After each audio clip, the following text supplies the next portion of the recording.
تپتی دھوپ کے اندر کھڑے درختوں میں رنگدار، رسدار، خوشبودار اور ذائقے دار پھل بنانا میرے رب کی کارگری نہیں تو اور کیا ہے۔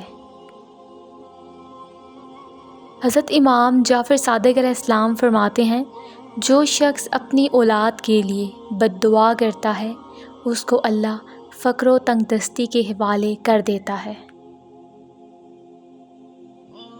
جب ٹھوکریں کھا کر بھی نہ گرو تو سمجھ جاؤ اللہ نے تھام لیا ہے۔ زندگی میں زیادہ رشتوں کا ہونا ضروری نہیں، لیکن جو رشتے ہیں ان میں زندگی کا ہونا ضروری ہے۔ حقیقی درد وہ ہے جو دوسروں کو درد میں دیکھ کر ملے، ورنہ اپنا درد تو جانور کو بھی محسوس ہوتا ہے۔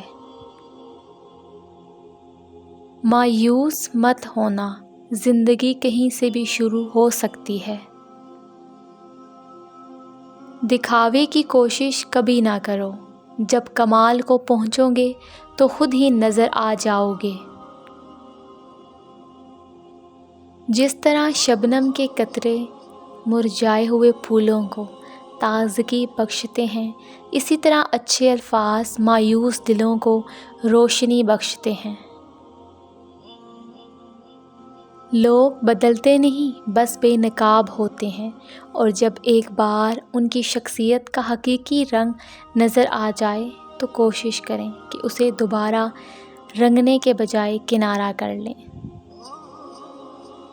حضرت امام علی علیہ السلام فرماتے ہیں، جو ہم سوچتے ہیں وہ ہوتا نہیں، جو ہوتا ہے اس کا علم نہیں، اور جو ہوگا وہ بہترین ہوگا۔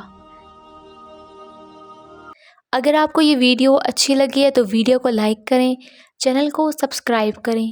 تو ملتے ہیں اپنی نیکسٹ ویڈیو میں، اپنا خیال رکھیے گا، اللہ حافظ۔